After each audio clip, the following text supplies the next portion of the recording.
Dinas Pertamanan dan Hutan Kota DKI Jakarta ada replacement tanaman yang jadi pembatas planting box di jalur sepeda, teman-teman, jalur sepeda permanen yang dibangun di hadapan Presiden tahun 2022 lalu. Nah, ada beberapa replacement terkait dengan tanaman yang mungkin sudah kurang baik tumbuhnya dengan jenis baru.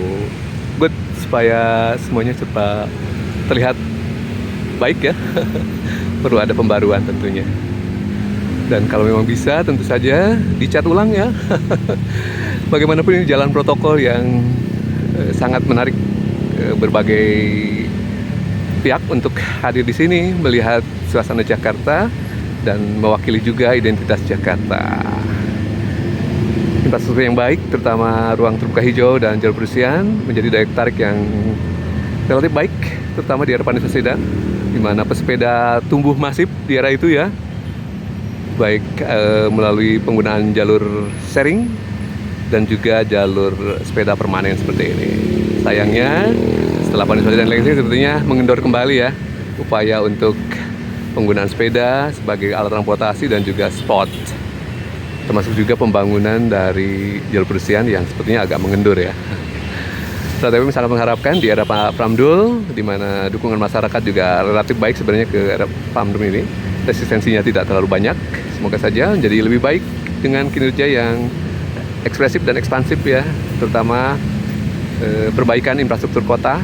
Bagaimanapun kota akan terlihat cantik bila mana infrastrukturnya tersedia dengan baik, jalur bersihan, JPO, kemudian jalur sepeda, kemudian transportasi umum yang terintegrasi dan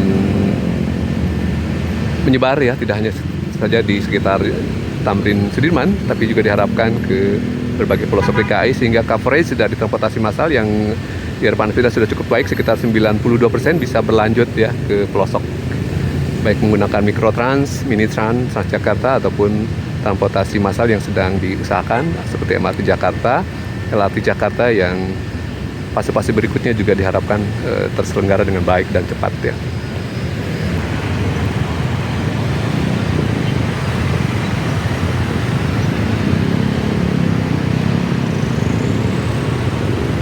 Penampakan patung Jenderal Sudirman yang kabarnya akan direlokasi segera jelang pembangunan atau konstruksi JPO Cincin Donat yang akan segera dilaksanakan, kabarnya tahun 2026 ya, yang saat ini dalam posisi pematangan desain JPO.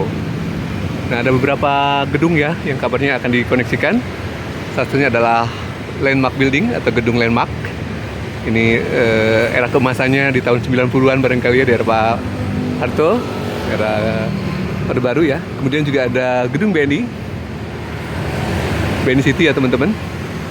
Kemudian ada gedung Yobi di sebelah utara, dan juga ada Transport Hub atau simpang temu Duku Atas yang akan menjadi 4 kuadran ya.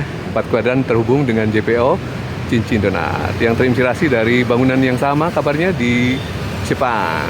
Dan bila mana terselenggara dan terbangun, tentu saja akan menghubungkan integrasi moda yang baik ya. Salah satunya moda yang berada di kawasan Transit Duku Atas yang terdiri dari 5 moda ya teman-teman. Jadi ada moda MRT Jakarta di stasiun Duku Atas BNI, kemudian ada Transjakarta baik di jalur utama Jenderal Sudirman dan Tamrin, ada juga halte di sekitar Transport Hub Duku Atas, Transjakarta ya.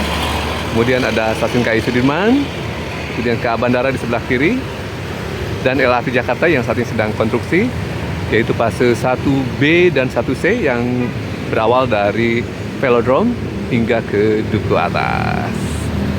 Tidak ada 5 moda yang akan terintegrasi bila mana Cincin Donat yang akan dibangun oleh Pemprov DKI Jakarta segera terhubung di tempat ini. Alhasil kawasan transit Duku Atas sebagai kawasan transit utama di Jakarta akan mendapat ikon baru ya, ikon baru setelah CSW yang dibangun di era Pak Sedan di sekitar Jalan Singamangaraja, Pangeran Trunojoyo, dan Panglima Polim.